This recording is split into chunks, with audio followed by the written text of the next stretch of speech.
ప్రేమకు నిలువెత్తు రూపం, త్యాగానికి పరాకాష్ఠ యేసుక్రీస్తు శిలువ మరణం.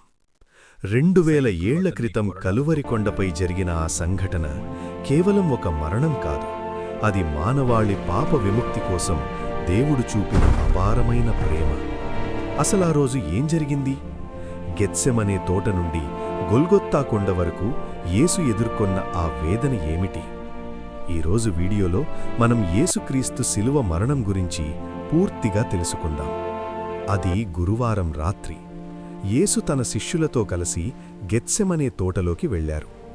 రాబోయే మరణ వేదనను ముందే ఎరిగిన యేసు, తండ్రి, నీ చిత్తమైతే ఈ గిన్నె నా యొద్ద నుండి తొలగించు అని భారముతో ప్రార్థించారు. ఆయన చెమట రక్తబిందువులుగా మారి నేలపై పడింది. అదే సమయంలో తన శిష్యుడైన యూదా ఇస్కారియోతు 30 వెండి నాణేల కోసం ముద్దుతో యేసును శత్రువులకు అప్పగించాడు. యేసును బంధించి ప్రధాన యాజకుల వద్దకు, ఆ తరువాత రోమా గవర్నర్ పొంతి పిలాతు ముందుకు తీసుకువెళ్లారు. ఆయనలో ఏ తప్పూ లేదని తెలిసినా ప్రజల ఒత్తిడికి తలొగ్గి పిలాతు యేసును సిలువ వెయ్యమని తీర్పు ఇచ్చాడు. సైనికులు ఆయనను కొరడాలతో కొట్టారు, ముండ్ల కిరీటాన్ని తలపై గుచ్చారు, ఆయన ముఖంపై ఉమ్మివేసి అపహాస్యం చేశారు. లోకరక్షకుడు మౌనంగా ఆ అవమానాలన్నీ భరించారు. భారీ సిలువను భుజాన వేసుకుని రక్తసిక్తమైన దేహంతో యేసు గొల్గొత్తా కొండవైపు అడుగులు వేశారు. ఆ భారానికి ఆయన 3 సార్లు కింద పడిపోయారు. అప్పుడు కురేనీయుడైన సీమోను ఆయన సిలువను మోయడానికి సహాయం చేశాడు. వెనుక ఎంతోమంది స్త్రీలు ఏడుస్తూ వస్తుంటే యేసు వారిని చూసి, నాకోసం ఏడవద్దు, మీకోసం మీ పిల్లల కోసం ఏడవండి అని పలికారు. మధ్యాహ్నం సమయంలో ఆయనను సిలువకు మేకులతో కొట్టారు. ఆ భయంకరమైన నొప్పిలో కూడా ఆయన శత్రువుల కోసం ప్రార్థించారు. సిలువపై ఆయన పలికిన 7 మాటలు మానవాళికి గొప్ప సందేశాన్నిచ్చాయి. 1వ మాట, క్షమ. తండ్రి, వీరేమి చేయుచున్నారో వీరెరుగరు గనుక వీరిని క్షమించుము. 2వ మాట, రక్షణ.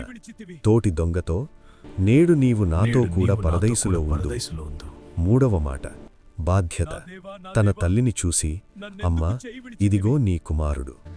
4వ మాట, వేదన. నా దేవా, నా దేవా, నన్నెందుకు చేయి విడిచితివి. 5వ మాట, శారీరక దప్పిక. నేను దప్పిగొనుచున్నాను.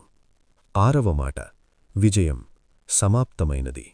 చివరిగా 7వ మాట, అర్పణ. తండ్రి, నీ చేతికి నా ఆత్మను అప్పగించుకొనుచున్నాను. యేసు ప్రాణం విడిచినప్పుడు భూమి కంపించింది. దేవాలయపు తెర 2గా చీలిపోయింది. ఆయనను సమాధి చేశారు. కాని కథ అక్కడ ముగియలేదు. 3వ రోజున ఆయన మరణాన్ని జయించి తిరిగి లేచారు. ఆయన చేసిన ఈ త్యాగం మన పాపాలను కడగడానికి, మనకు నిత్య జీవాన్నివ్వడానికి. ఆయన ప్రేమ అందరికీ ఆదర్శం. ఈ వీడియో మీకు నచ్చినట్లయితే లైక్ చేయండి, షేర్ చేయండి. మరిన్ని బైబిల్ కథల కోసం మన ఛానల్ని సబ్స్క్రైబ్ చేసుకోండి. God bless you.